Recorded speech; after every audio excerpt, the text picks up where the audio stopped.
All right, let's talk about one of the most famous business stories ever told. You know how it goes. Netflix, the scrappy little startup, comes along and takes down the Goliath of video rentals, BlockBuster. It's the perfect underdog story. But what if that story, the one we all just know is true, isn't? What if the popular narrative we've all heard a million times isn't the real story at all? What if the giant wasn't actually slayed by David? Because the real story here isn't a murder. It's a suicide. See, BlockBuster had every single chance to win this thing, and for a little while, it was winning. The true story of how it all fell apart is, well, it's way more fascinating than the myth. So let's dig in. Okay, so before we get to the fall, you really have to understand just how massive BlockBuster was. I mean, this wasn't just some company. It was a cultural institution, an absolute giant. The scale is just mind-blowing. At its peak in 2004, we're talking over 9,000 stores. They were making nearly $6 billion a year. A true titan. But lurking just under the surface was a really, really big problem. And this quote from Netflix's own co-founder, Mark Randolph, just hits the nail on the head. Despite being this huge, dominant force, people couldn't stand them. But why? What was the issue? This number right here is why.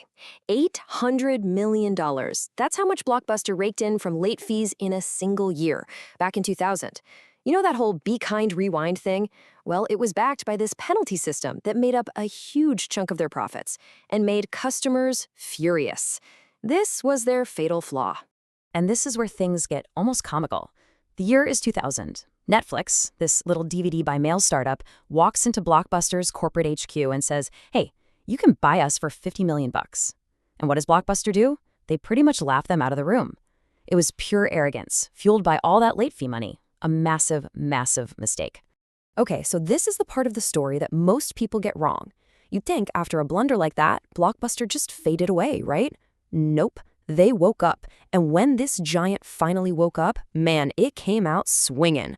Their CEO at the time, John Antioco, launched this really smart counterattack. First, they built their own online service to go head-to-head with Netflix. By 2006, they were growing just as fast. But then they dropped their secret weapon, total access. This was brilliant. You could rent a DVD online and then just swap it for a new one in any store. Netflix had no answer for that. It was this perfect mix of digital and physical. And you know what? It absolutely worked. Just look at these numbers from early 2007. For the first time ever, Netflix actually lost subscribers. BlockBuster was using its thousands of stores as an advantage, and they were putting a serious hurting on their rival. And hey, don't just take it from me. The co-founder of Netflix himself admitted they were getting hurt badly.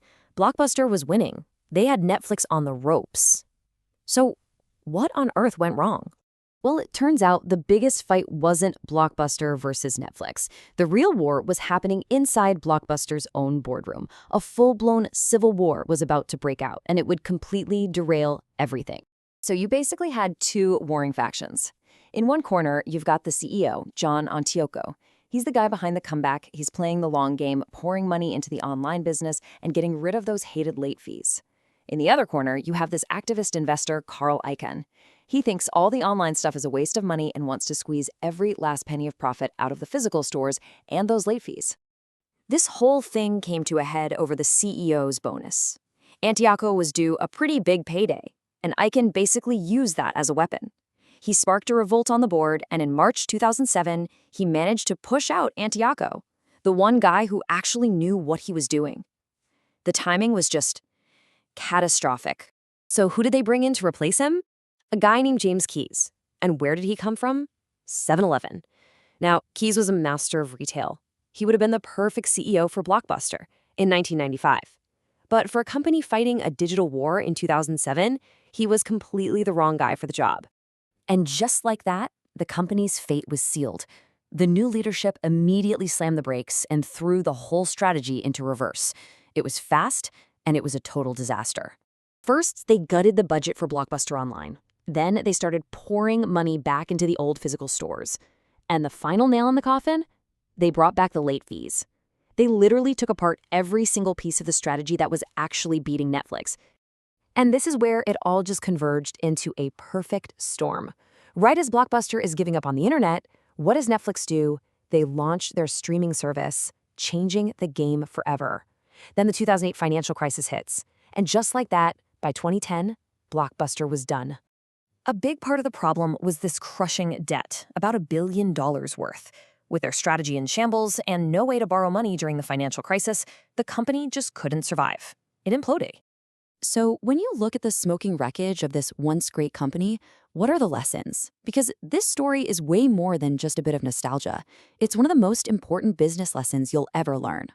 There's this economic idea called creative destruction. It basically says that new innovations are always coming along and destroying old ways of doing business to create something new. Well, BlockBuster is the ultimate poster child for this. They faced this massive wave of change, and for a hot second, they figured out how to ride it, but then they just stopped. So what did we learn? 1. Adapt or die. It's not optional. 2. You can't build a sustainable business on making your customers miserable. 3. Chasing quick profits can absolutely chill your future. And maybe the biggest one of all, leadership decides your fate. BlockBuster got an F on every single one of these. And that leaves us with one last question to chew on. BlockBuster's late fee was that thing everyone hated but made them a ton of money. So look around at the giants of today and ask yourself, what are their late fees? What annoying thing are they getting away with just because they're on top? Because if there's one thing this story teaches us, it's that sooner or later, someone will come along and build a better business by getting rid of it.